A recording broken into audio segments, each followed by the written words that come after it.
Hey there, and welcome to the Think Fitness Life podcast. We're fueled by the incredible clients who inspire us every day, allowing us to elevate their health and fitness journeys. On this show, you'll gain valuable insights from top professionals, hear inspiring transformation stories, and discover the knowledge and motivation to create your own best life. Let's dive in.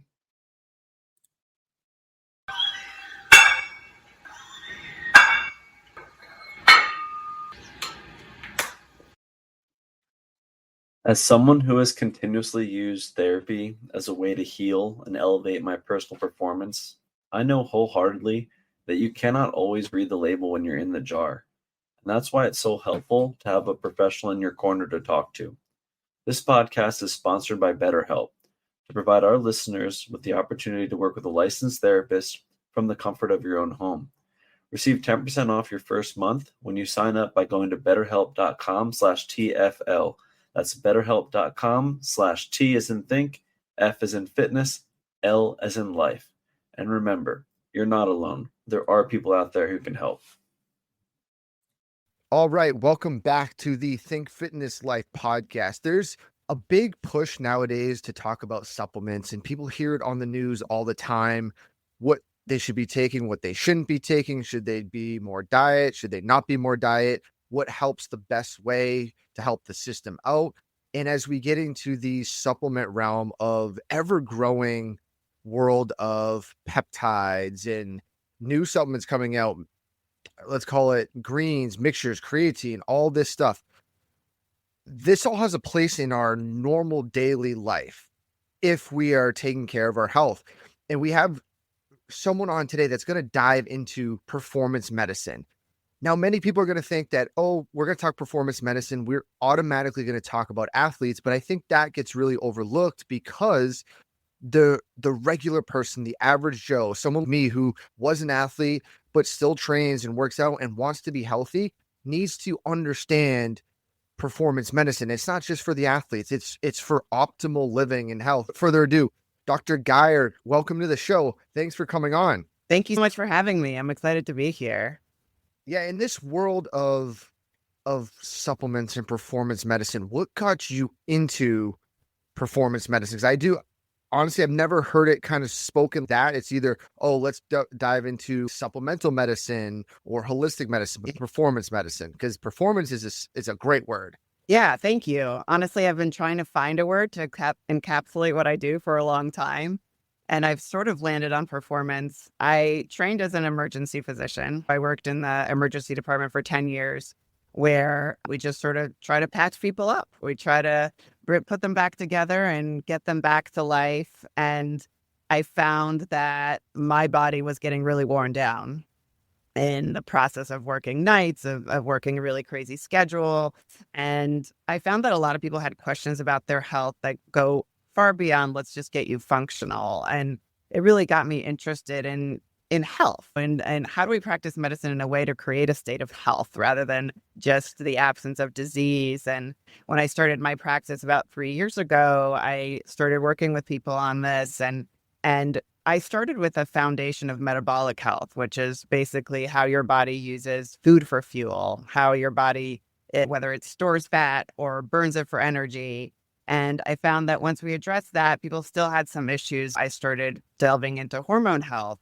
And we'd tune that up, and sometimes there would still be some issues. And then when we delved into peptides and performance, we could really get the whole package on board. That's kind of how I entered into this world.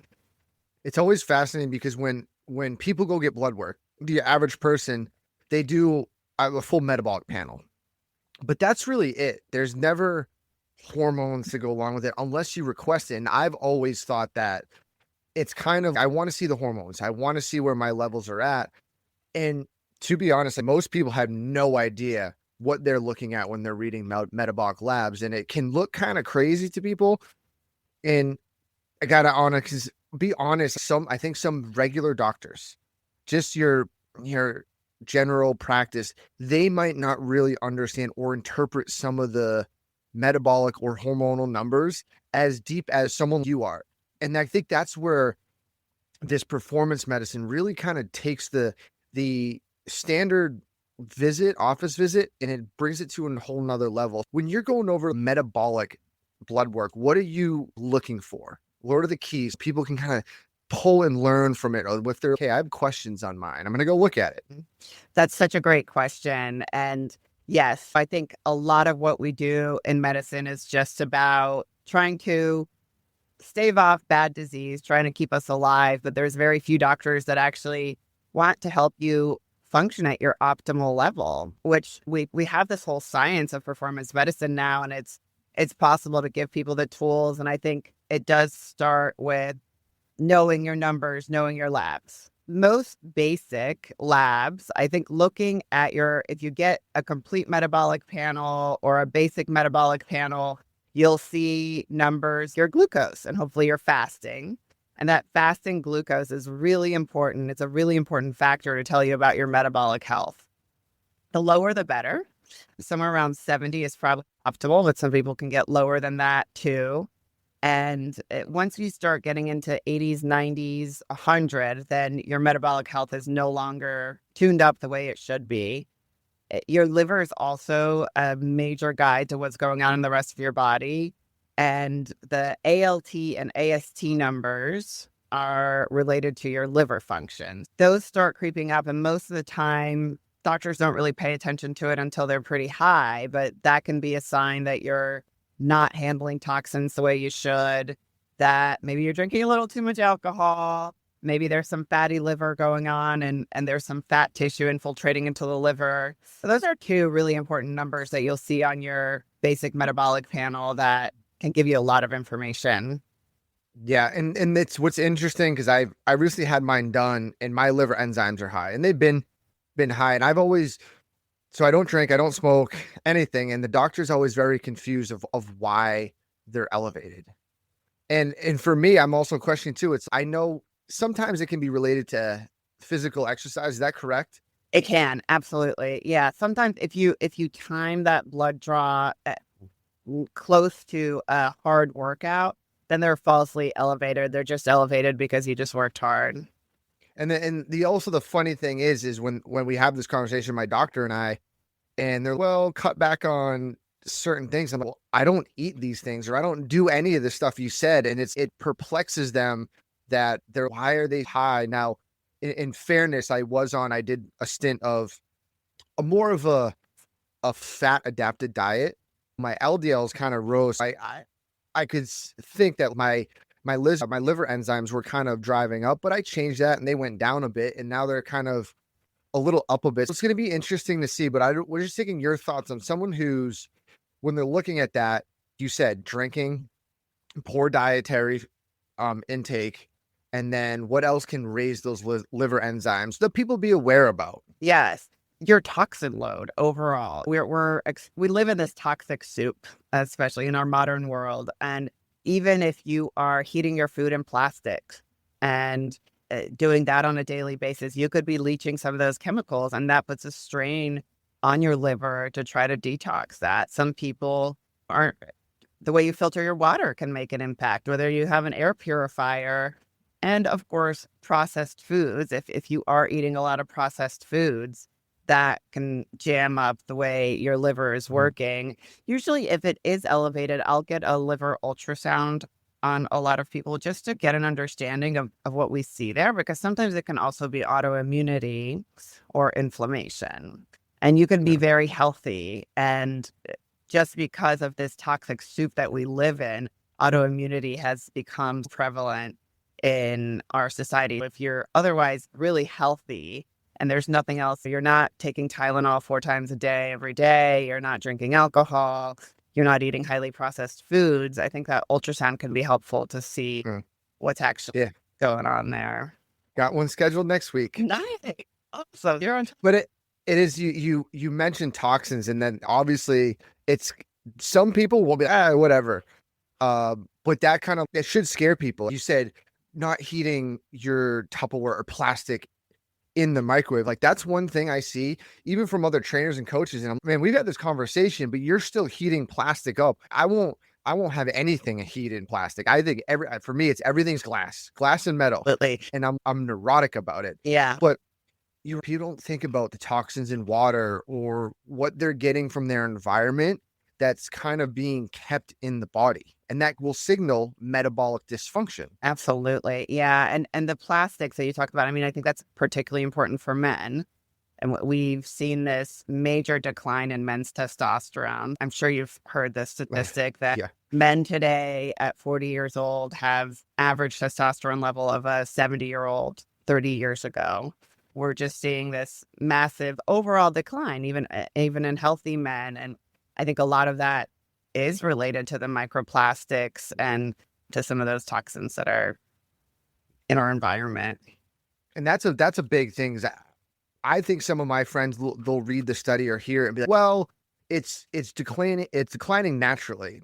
And it's no, but what's causing that? And you nailed it. A lot of these microplastics, and even I tell them, you already know, the soaps, the stuff in the soaps and these facial products it is crazy what it's doing to the system. To me, I don't know why it shouldn't get more attention. We're decreasing hormone levels. And I don't know, what's it from a female side? Are estrogen levels the same? Is that getting affected? It's absolutely getting affected, and there's much hormonal dysregulation. Perimenopause is that time period where before a woman reaches menopause, and it can last up to 10 years. And I see young women still in their 30s with major disruptions. And it's usually the ratio of estrogen and progesterone that are not actually, a lot of women are estrogen dominant, have too much estrogen, and that can be heavy periods, painful periods, bleeding, all these things, pain, aches and pains, inflammation. And that's because the liver can't process out all the estrogen that it needs to. And low testosterone in women too. Testosterone is important for women. And I think that's foundational for performance at any age, on any playground that you're performing on, whether you're a stay-at-home mom and you need to be on top of 20 activities, or you're an executive, or you are an athlete and you're training for triathlons, you are performing in your life, and you want to be. Most people know what it feels to be at your optimal performance. And I think medicine has lost sight of that. A lot of what we do conventionally is, you're not going to die. This won't cause a serious illness. This is a normal part of aging. But I think there's a lot that we can do now. And it's you said the younger and younger now we're starting to see these declines, and the effects happen in people under 30. I know they say 30 is a cutoff. Is it really, or is that just an arbitrary number? Yeah, we start to see a decline. Does life change? Yes. Are people getting more sedentary in their 30s? Yeah. But when people just think, oh, 30, this is when things start to go, it shouldn't be happening. Then I see people 27, 28. What's going on here? But like you said, it's the environment, it's the toxin, it's the food, it's the lifestyle.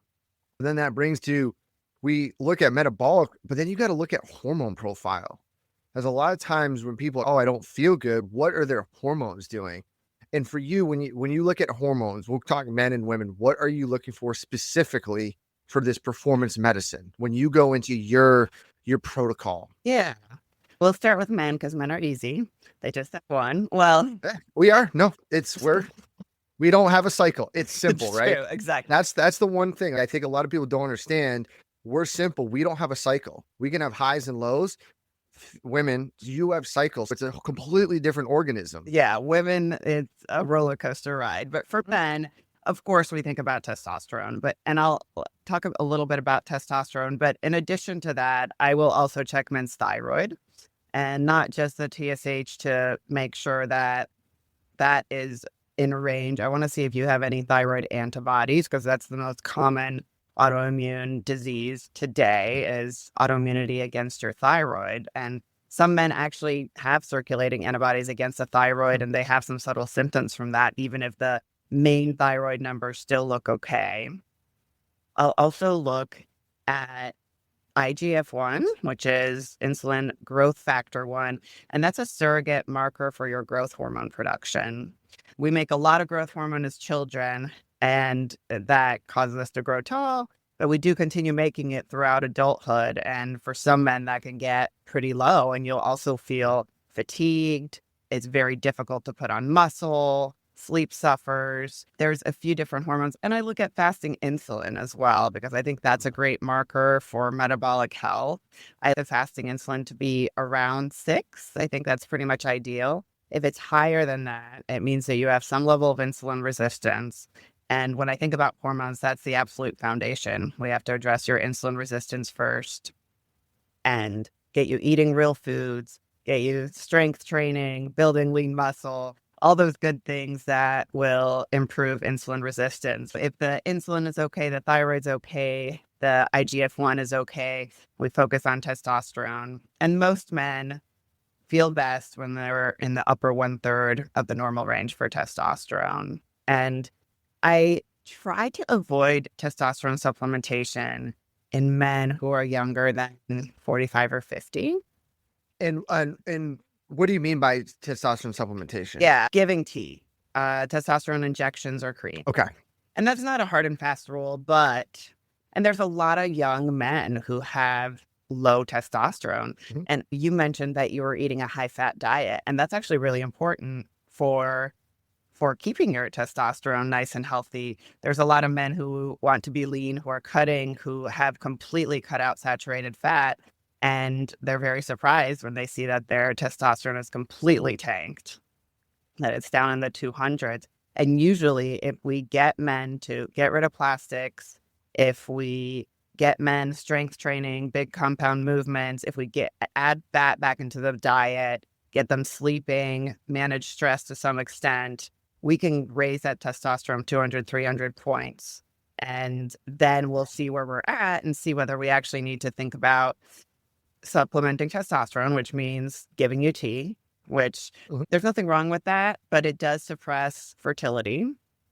Yeah. I always have that discussion with my younger guys where I'll try everything first before we give you T, because we want your natural production to continue. We use enclomiphene, which is a tablet that pushes your body to make more testosterone and does not impair fertility. We use HCG injections with testosterone as well. There's lots of options, and there's a lot of men that don't realize how much lifestyle can actually impact your T levels and your quality of life, making those good choices.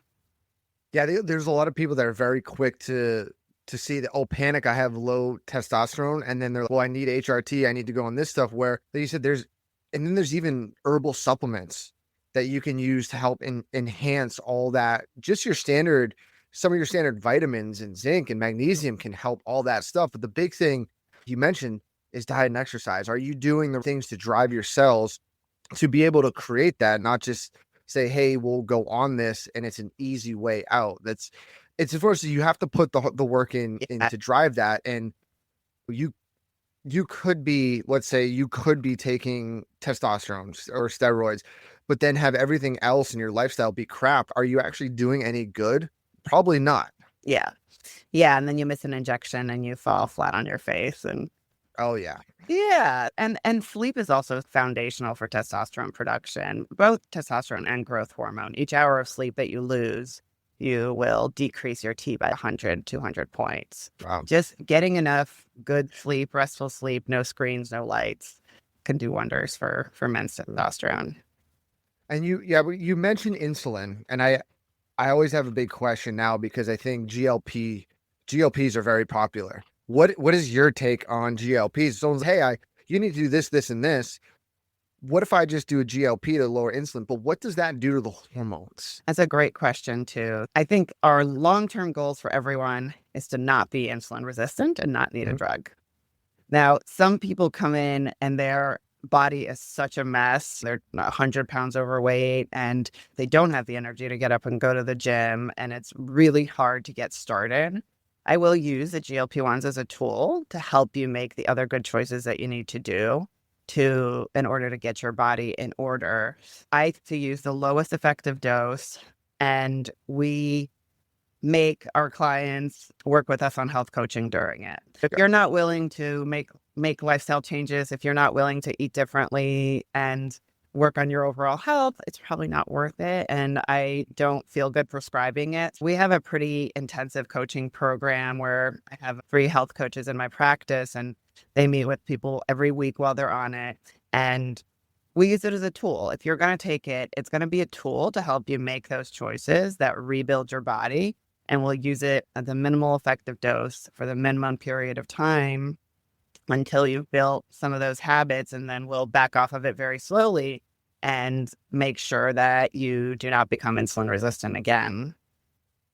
That's where I think a lot of this thought of using them gets astray, because I think people think, okay, I can use these forever, or I can use this to counteract what I'm eating. And but take away the people that actually need them, the people that are kind of using this as a whole, hey, I need to lose another 5 to 10 pounds. And now they're kind of, I want to say, they get into this cyclical, almost an eating disorder built around the GLP. It's great that you have, if you're going to use it, or anyone's going to use it, you got to understand you're changing habits and behavior, and you're not using this as a supplement, as a quick fix to make yourself not hungry or try to cut weight really quick, which I know people are out there doing and abusing. But it's everything's got to be good for performance. What's the long-term outcome, right? That's the end game. Yeah. Yeah.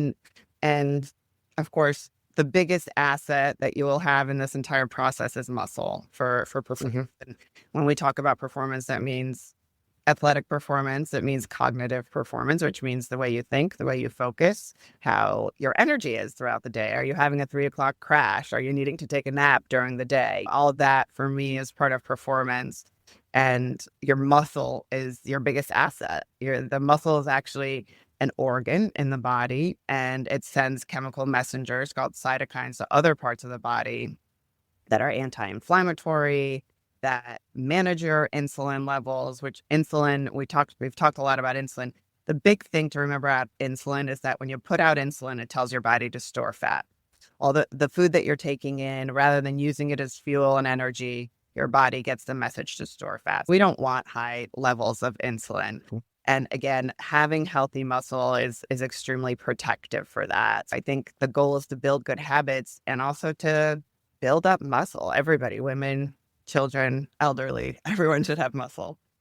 And that's the one thing with the GLPs that they kind of, now, if you go down the road and you don't strength train, I don't know what it looks like with strength training per se, but it slashes a lot of metabolic tissue. When you are working with some of your clients, when they're on it to optimize testosterone, we haven't got to women yet, but we'll talk about that.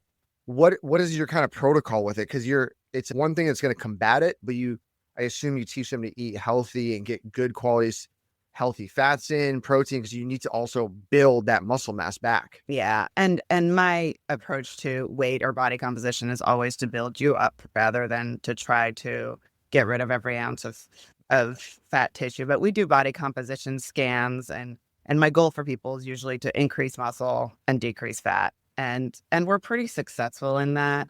Again, we try to, if we do, not everyone uses the GLP-1, but if we do use it, then we're obsessive about protein goals, obsessive about strength training, and we look at those body scans.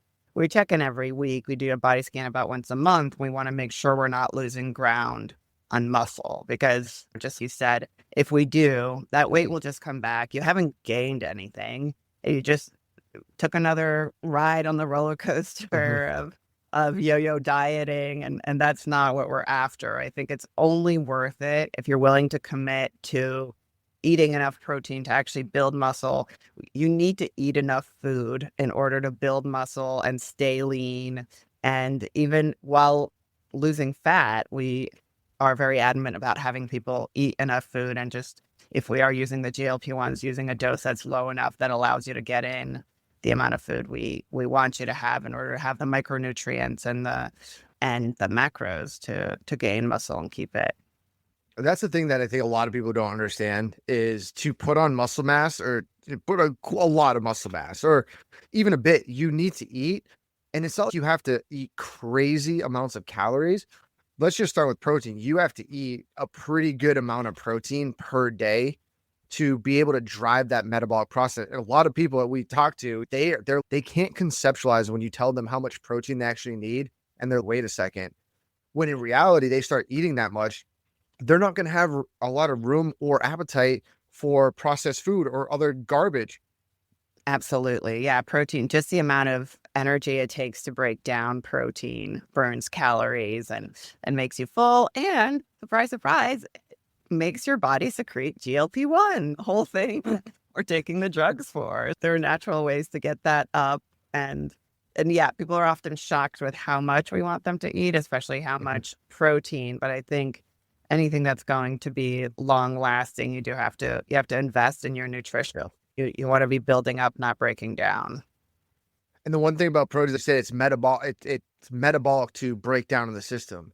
We say that, and people, they don't believe that. No, I'm avoiding proteins. Protein's probably the best thing you can eat to burn calories, to burn it off, and use the amino acids. So that's the best part. And it's just circling back. Any last thing? I know we talked about testosterone for men and growth hormone. Anything else before we dive into the other side, which is very important, because I think a lot of females don't understand, performance medicine and optimizing their own hormones. Because ideally, a lot of them are never taught this science. Sure.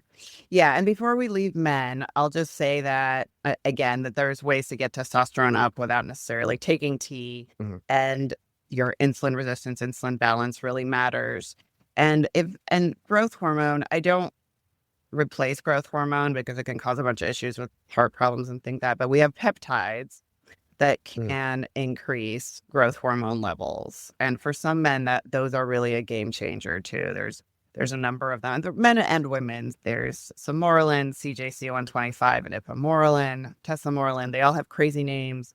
But what they do is they increase your body, your pituitary gland's ability to produce growth hormone, which then improves your sleep, because most of your growth hormone production happens at night, and helps you build that healthy muscle. For some women and men, we will use those growth hormone agonists rather than GLP-1s just to help that process. There's other options. The GLP-1s are peptides. There's so many other peptides that are out there, but absolutely, we can turn our attention to the ladies now who are a little more Let's do that, and we'll circle back to the peptide talk at the end, because that's big, and I always have a lot of clients asking about peptides instead of testosterone. But to the ladies, when you're looking at their blood work, metabolic hormone profile, biggest thing.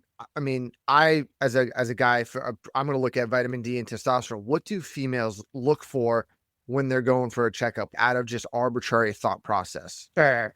I think the Insulin Metabolic Health Foundation is the same for both men and women. That's always the foundation for me, is what is your fasting insulin? What's your fasting blood sugar? How can we get your body metabolically healthy to be using the food that you're eating as fuel rather than storing it as fat? And then once we get past that, we will again look at thyroid health and look at thyroid antibodies, make sure that the T3 and T4 numbers are normal. The T3 is what your body can actually use, and that's really important for energy. More women have autoimmune thyroid issues, and sometimes the one number most doctors check, the TSH, can look normal, but some of those other numbers can be slightly off, and you may have antibodies or autoimmunity against your thyroid for 10 years before that main number looks off. There's often a lot of information there. And then I look at adrenal health. Your adrenal glands are these little guys who sit on top of your kidneys that secrete your stress hormones. DHEA is the main number that I look at for women to see what their adrenals are doing.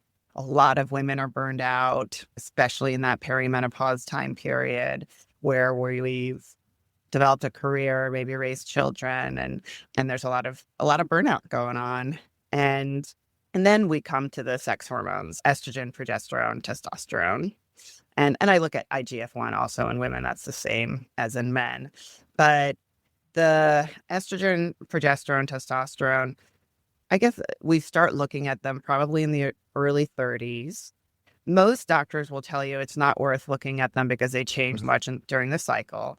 But if you look on day 21 of your cycle, about 3 weeks after the day you get your period, it's fairly reliable to see what's going on. And early on, women closer to that 35 years old, part of perimenopause. The first abnormalities that I usually see is low progesterone and high estrogen. Estrogen is the last thing to fall off when you're hitting menopause, much closer to 50. But progesterone can fall off a lot earlier. And progesterone is an anti-inflammatory hormone. A lot of women, as they start losing progesterone, will develop autoimmunity, inflammation. Progesterone is also the chill hormone. It goes up to your brain and acts like nature's Xanax. And women, to make progesterone, you need the same raw material as cortisol. A lot of women who are burned out, who have high intensity careers or demanding child rearing schedules, will start getting really low progesterone early on and will have trouble sleeping, will be more irritable, will feel less resilient to stress. I usually ask women, do you feel sometimes a situation which would have felt no big deal before is now super hard to handle? And a lot of women say, yes, this used to be just a breeze. I didn't care if this happened. And now it's such a big deal. I can't get myself to sort of take it in stride. And all that is related to progesterone.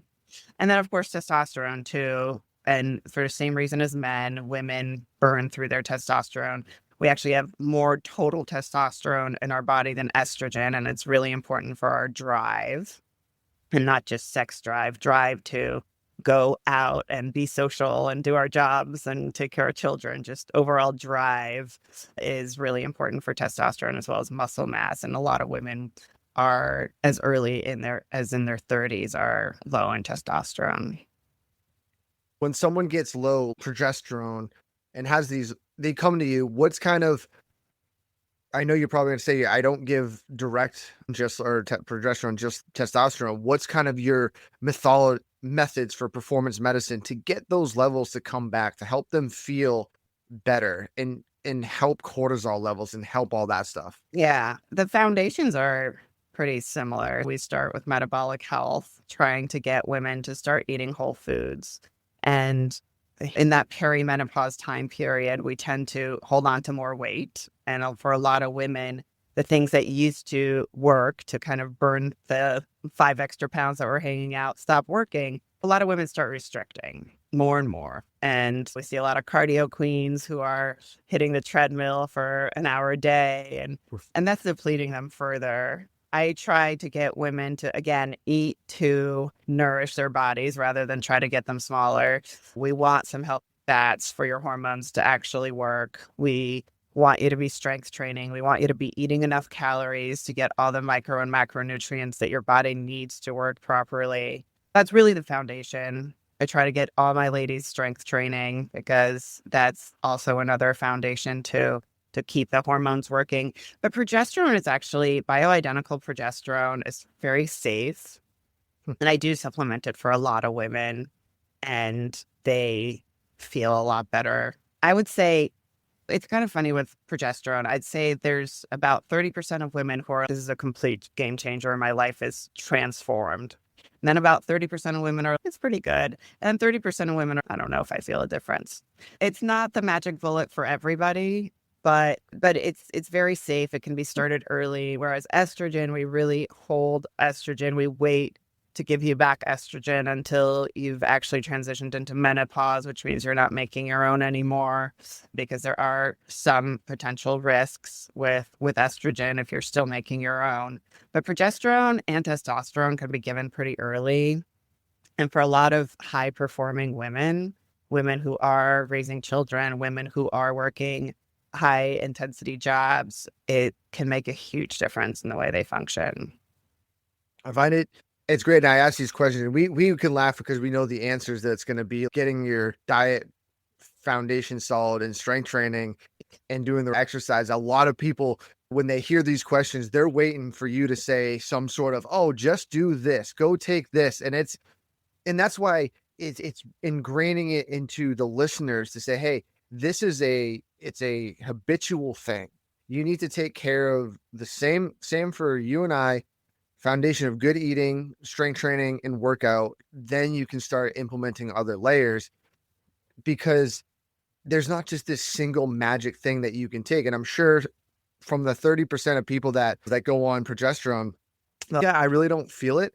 what does the rest of their life look like, right? I'm just speculating, do they go out on Friday nights and they're throwing a couple drinks back? And that stuff all plays a role into it. And I think a lot of what we talk about as coaches is performance medicine. People think, oh, I'm just going to take this one supplement and it's going to make everything better, when it's really not. We're talking about how can we increase and optimize our system for optimal performance. Absolutely.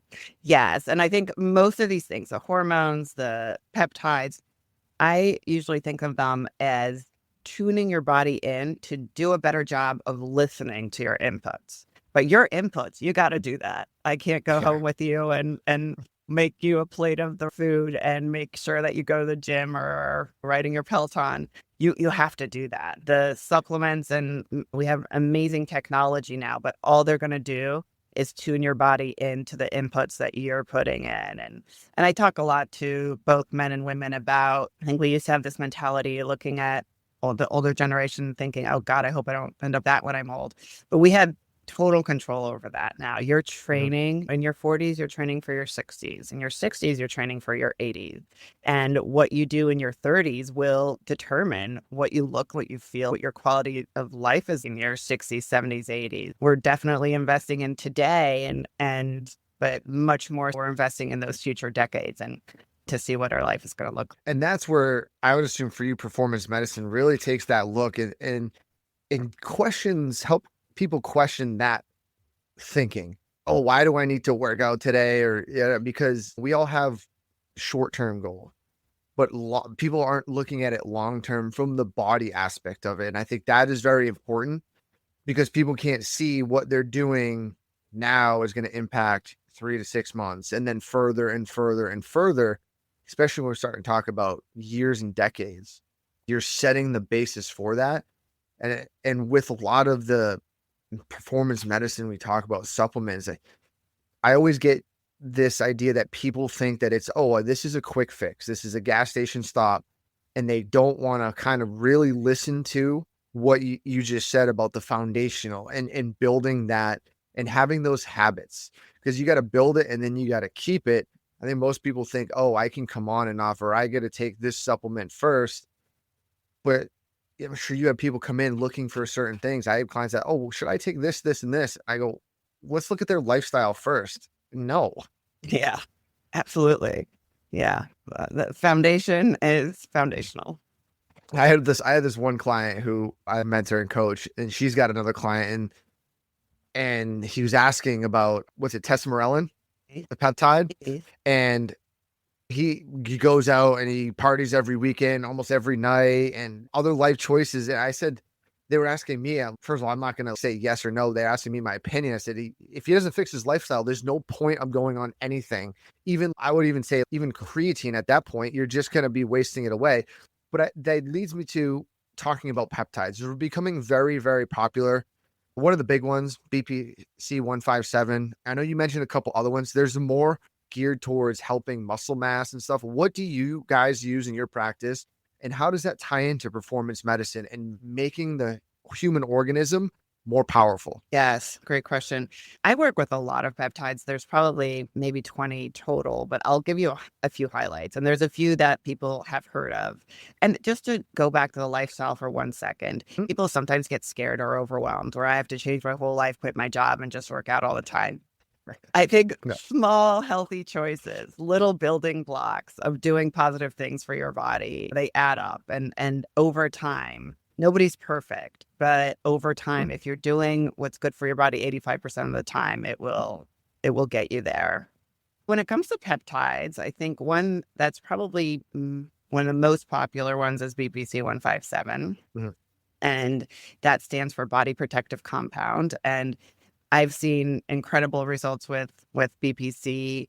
It is a recovery peptide, but there's a word that we use for peptides that's called pleiotropic, which means that it has different effects. It can trigger different pathways in the body. And it was first discovered in the stomach juice of patients, and they separated it and found that it could cure stomach ulcers. And then it was further isolated, and there were some animal studies where they cut tendons and put BPC into the Achilles tendon, and it healed it in remarkable periods of time. BPC basically recruits the cells in your body to go to sites of inflammation or injury and heal them.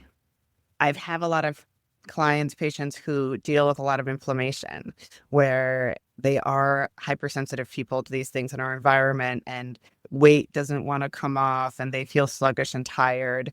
And BPC can be really helpful if you're dealing just with inflammation for athletes. And I use that term very broadly for people who enjoy working out.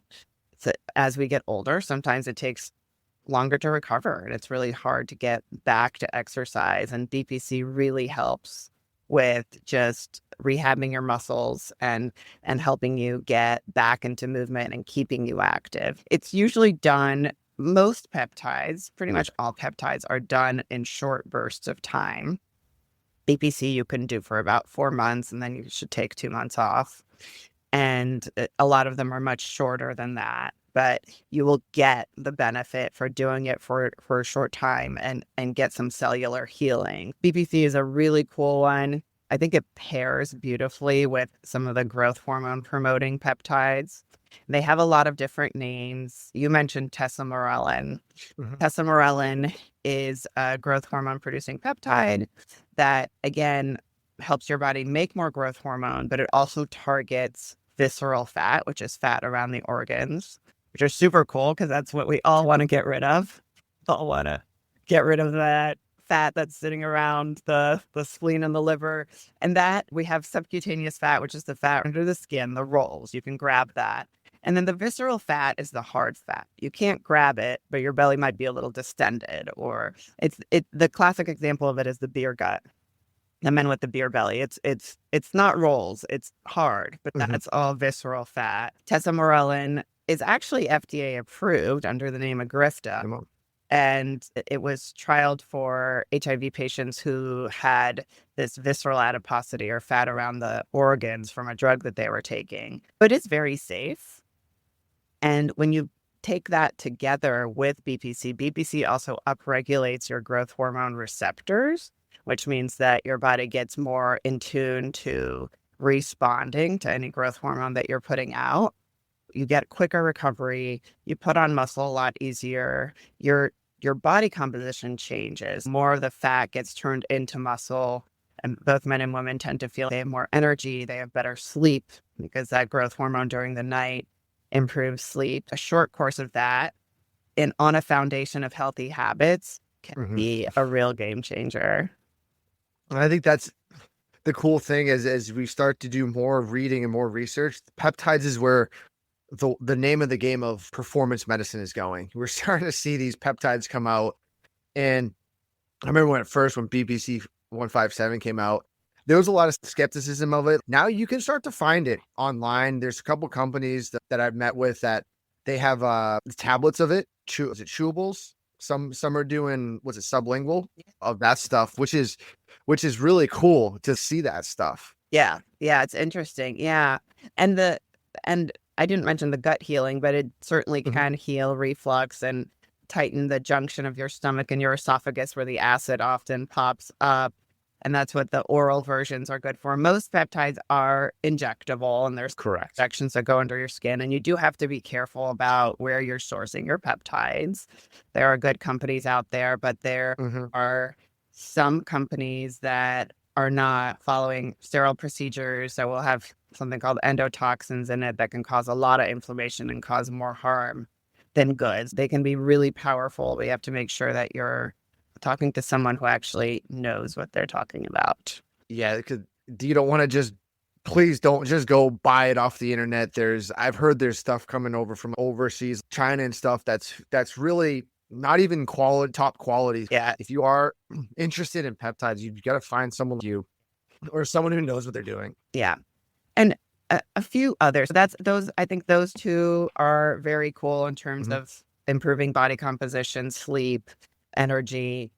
There's two others that I wanted to mention. One is a peptide that I really love for brain health. It's less known, but it's called Selenk. And it was developed by Russian scientists for their cosmonauts and their military. who needed to be focused and calm in really austere, intense environments. It is a peptide that will help you focus, but at the same time will reduce anxiety. We've had really incredible results with this one. It increases something called brain-derived neurotropic factor, which is the juice that your neurons live in, that your brain cells live in. It can help prevent age-related cognitive decline or memory loss, keep us sharp, but the reduction in anxiety is actually really impressive. I work with a lot of executives, a lot of lawyers who are working for big firms who have to work 14 hours a day, and things that sort of tune up for the brain can be really powerful as well. For something that, where do you inject that into the body? Is that just anywhere or? Yeah, usually either the abdomen or the thigh. We use an insulin needle, or an allergy needle, which is a very tiny needle. Feels like maybe a mosquito bite, but it will cross the blood-brain barrier and go up into the brain. But you just do it anywhere where you have a fold of skin. It can be the thigh, it can be the abdomen, and it travels to where it needs to go. And usually with the Solank, we do 3 weeks on, 1 week off.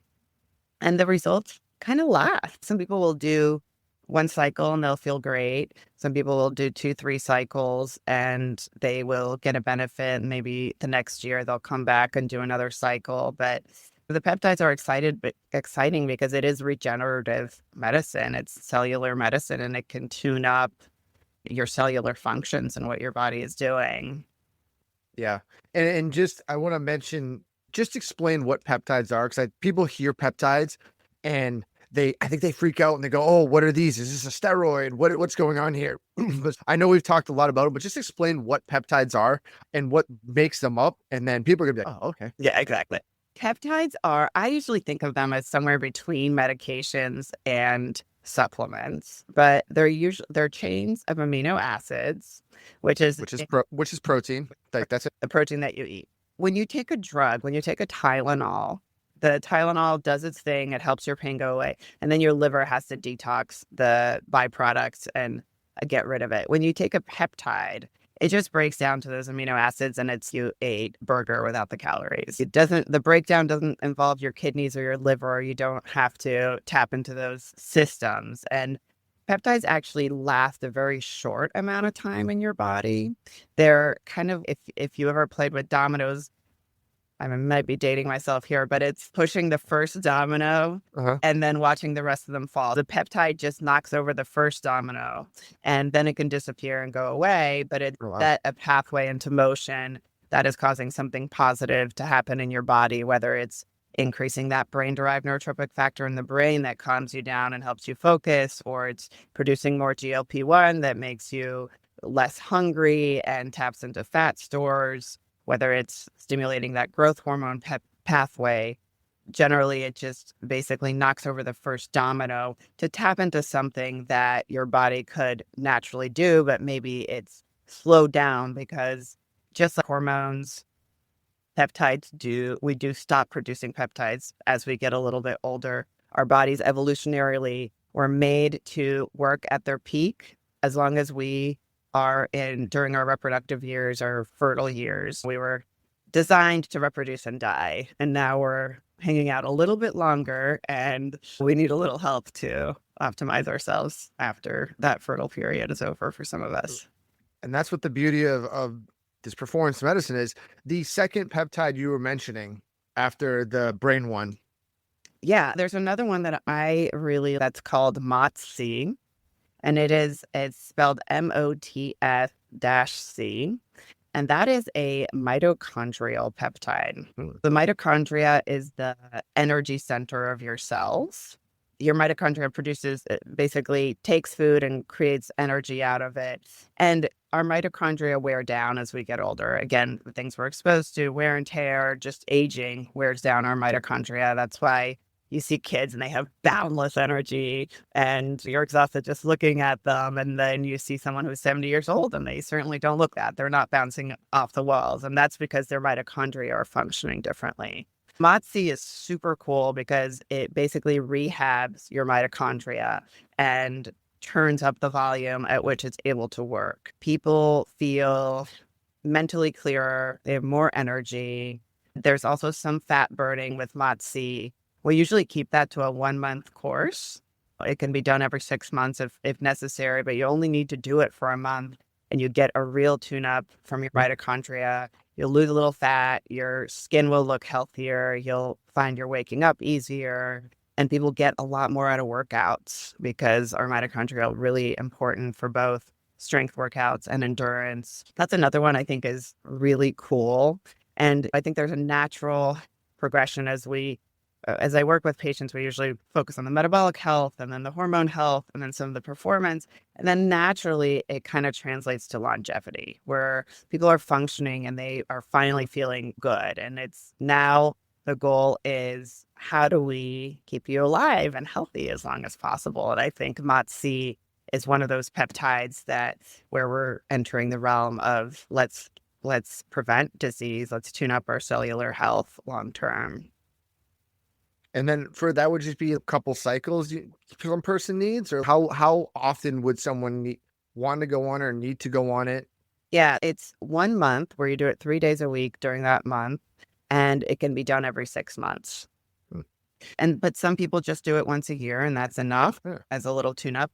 It also depends how old people are. I work with a lot of older individuals who are maybe in their 70s but are still performing at very high levels. I mean, I have guys who are still winning bodybuilding competitions, and I have another guy who surfs half the year who's 73, and I want to keep him out there and surfing. And so we do MOTS-C a couple times a year and several other things to keep his cells working the way they should.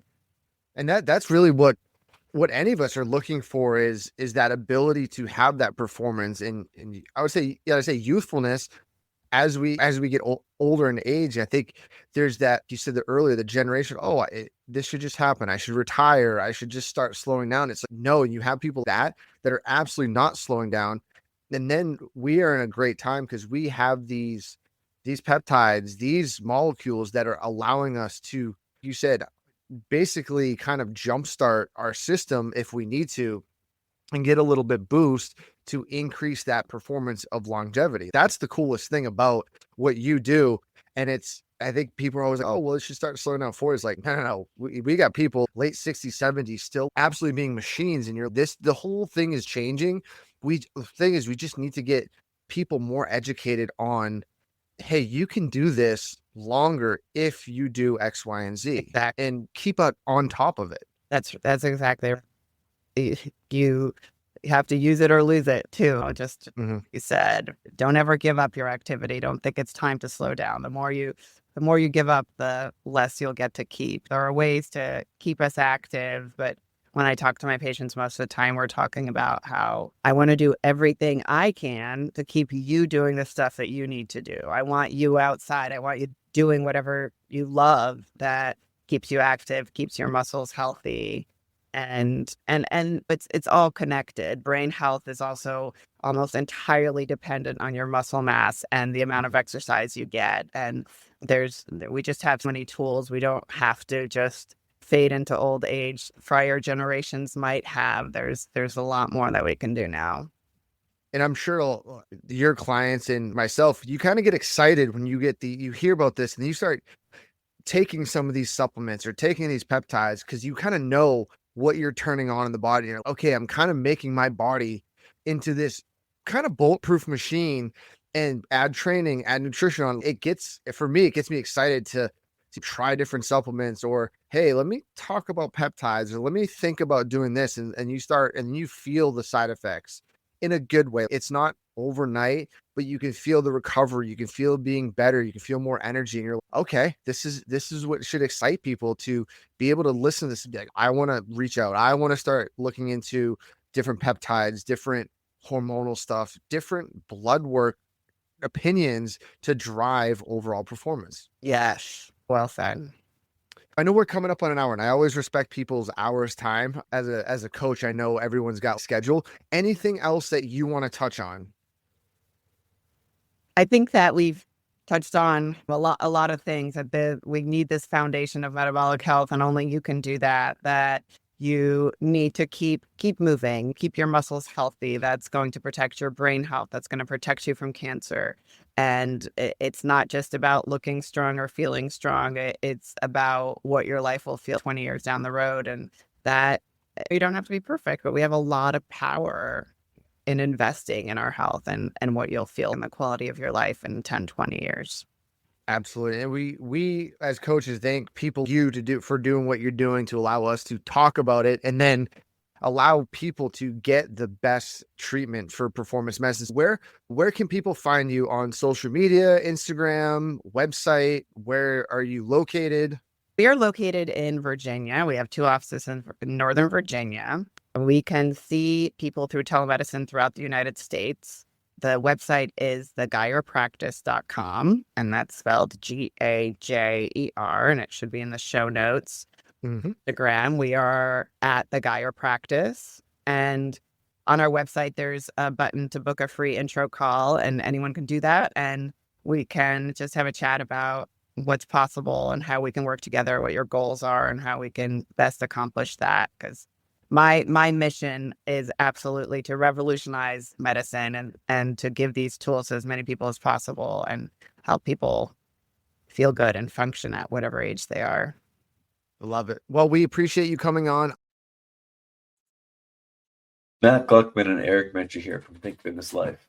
Our entire careers have been dedicated to fitness, particularly how the mind helps the body. We've been around gyms and nutrition strategies for 25 plus years collectively, and nothing harms or helps better than your own mind, untrained or trained. Pushing beyond your limits, overcoming whatever's thrown your way, and making the decision to show up day in and day out as a lifestyle takes more soul than sand. And what I mean by that is when you can get your mindset and heart leading you consistently in the direction of your goals and dreams, well, it's just a matter of time before you have the performance, physique, or quality of life you're yearning for. See, your thoughts will stem from your beliefs, which will then lead you to action, which develop into your behavior and ultimately lead you to results. It's really that simple. Our process takes time and it takes open communication. It's amazing what pops up along the fitness journey to betterment, and we can be there every step of the way. To learn more or apply for coaching, visit www.thinkfitnesslife.com. Start recreating your life today.